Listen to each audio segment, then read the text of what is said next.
Assalamualaikum warahmatullahi wabarakatuh. Kembali lagi bersama saya Maharani Puspadewi.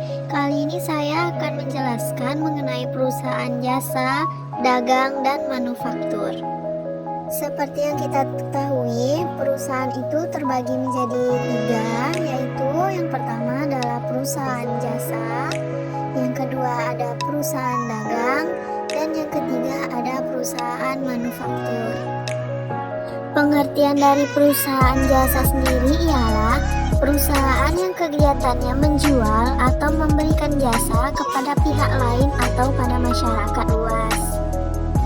Selanjutnya, untuk pengertian perusahaan dagang ialah perusahaan yang usaha utamanya membeli barang dan dijual kembali kepada pihak lain melalui transaksi yang bertujuan untuk mendapatkan laba atau keuntungan bagi suatu perusahaan. Kemudian yang terakhir ada perusahaan manufaktur, yaitu perusahaan yang kegiatannya mengubah barang mentah menjadi produk jadi melalui proses produksi kemudian dijual kembali kepada pelanggan. Biasanya dari perusahaan manufaktur ini mereka menjual kembali kepada distributor dan dari distributor disalurkan kemudian kepada pelanggan. Ciri-ciri dari perusahaan jasa ini yaitu yang pertama ialah kegiatannya yaitu memberi pelayanan jasa kepada masyarakat atau kepada customernya. Yang kedua, pendapatannya berasal pada hasil penjualan jasa kepada masyarakat atau customernya tersebut. Yang ketiga, tidak terdapat perhitungan harga pokok penjualan. Dan yang keempat, laba atau ruginya diperoleh dengan mengurangkan besarnya jumlah pendapatan dan jumlah beban. Ciri-ciri dari perusahaan dagang yang pertama ialah pendapatan utamanya yaitu berasal dari penjualan barang dagangan itu sendiri. Kemudian yang kedua, biaya utamanya berasal dari harga pokok barang yang terjual dan juga biaya usaha lainnya. Kemudian yang ketiga, terdapat akun persediaan barang atau barang dagangan. Yang keempat, tidak merubah barang karena pada prinsipnya perusahaan dagang hanya menjualkan barang yang dibelinya dari perusahaan manufaktur. Dan kemudian yang terakhir yaitu menjual barang lebih tinggi dari harga pembeliannya.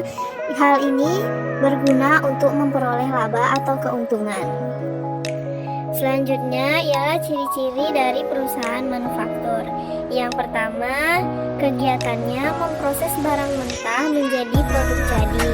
Yang kedua, pendapatannya berasal dari penjualan produk yang telah diproduksinya.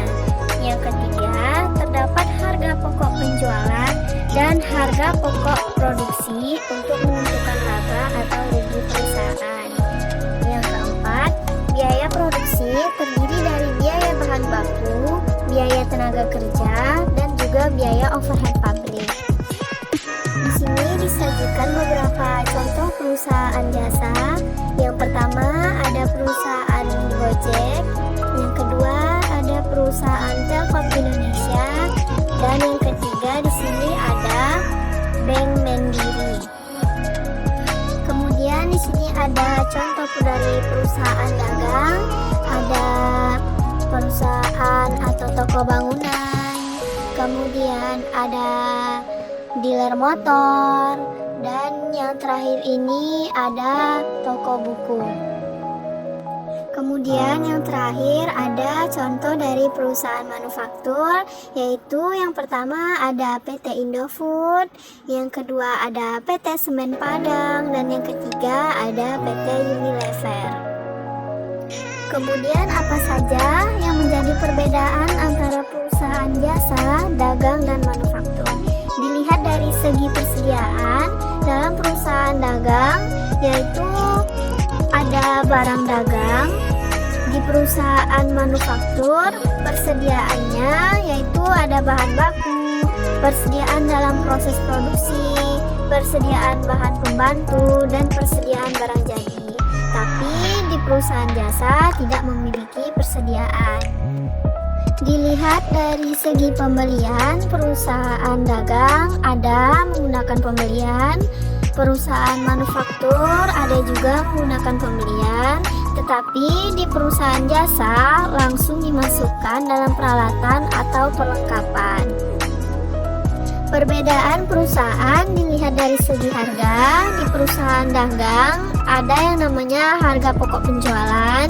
Di perusahaan manufaktur ada juga namanya harga pokok penjualan, ditambah lagi ada harga pokok produksi.